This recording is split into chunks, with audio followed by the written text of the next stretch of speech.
Vous écoutez Europe 1, 11h30, le journal de la santé avec Elisabeth Assayag. Une pétition pour connaître la composition des tampons hygiéniques a été lancée après des syndromes de choc toxique.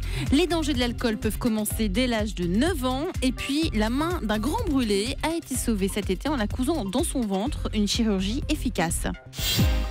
Et tout d'abord, donc, cette pétition qui a été lancée par une étudiante française de 19 ans pour connaître la composition exacte de tampons hygiéniques. Oui, une jeune mannequin américaine de 27 ans a dû être amputée d'une jambe après un syndrome dit de choc toxique provoqué par un tampon.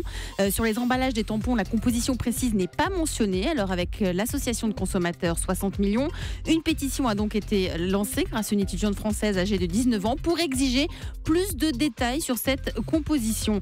Écoutez la directrice nationale de référence de staphylocoque chez nos confrères de France 5. Le point le plus important est peut-être pas de connaître la composition exacte de ces tampons, qui n'est pas la principale cause en fait de ce choc menstruel, mais plutôt le mauvais usage de ces tampons. Souvent, les jeunes filles ont tendance à mettre des tampons super absorbants tout le temps. Et quand ces jeunes filles sont porteuses au niveau vaginal d'un staphylocoque qui produit la toxine du choc toxique, le fait de mettre un tampon trop absorbant va favoriser en fait la multiplication de ce staphylocoque et le risque de choc menstruel. Cette pétition a déjà d'ailleurs récolté près de 42 000 signatures.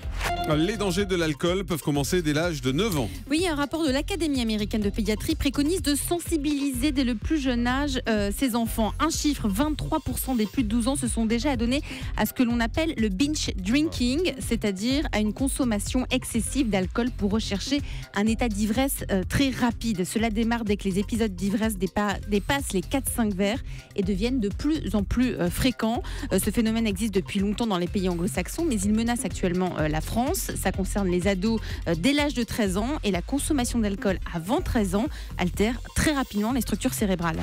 Et puis cette histoire assez incroyable, la main d'un grand brûlé a été sauvée en la cousant dans son ventre. Et oui, et pourtant c'est une technique qui n'a rien de nouveau, mais elle évite une amputation quand les greffes de peau ne sont pas possibles. C'est un Américain de 87 ans qui a passé 3 semaines cet été avec sa main cousue sous la peau de son ventre, comme dans une poche.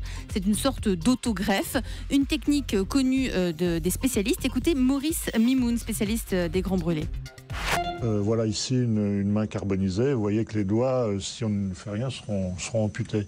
Voilà, donc on va enlever la peau brûlée et on va empocher. On va mettre la peau dans le ventre comme dans une poche. Et on va attendre que cette peau ici prenne racine, qu'il y ait des petits vaisseaux qui se créent. Et ensuite, hop, on va pouvoir couper autour. Et vous voyez, là, on a le moufle. On a un moufle qui s'est créé, il faut attendre quelques temps. Et ensuite, il y a tout un travail de sculpture, qui est le travail de plasticien, qui va permettre de recréer la main et les doigts. Grandir à la ferme est excellent pour lutter contre l'asthme et les allergies. C'est la prestigieuse revue Science qui publie les travaux de chercheurs belges qui se sont penchés sur l'effet des vaches et du foin sur les allergies et l'asthme. Ils ont exposé des souris à de la poussière prélevée dans des fermes d'Allemagne et en Suisse. Et les tests ont révélé que ces souris étaient totalement protégées contre l'allergie aux acariens. Scientifiquement, au contact de la poussière, le corps humain produit naturellement une protéine qui se trouve en contact avec la poussière dans une ferme. C'est la protéine A20. Le chiffre du jour, c'est 212. 212 cas d'intoxication non mortelle, heureusement, liés à la consommation de champignons. 212 cas entre le 29 juin et le 30 août en à peine 2 mois, dont 47 en région Aquitaine.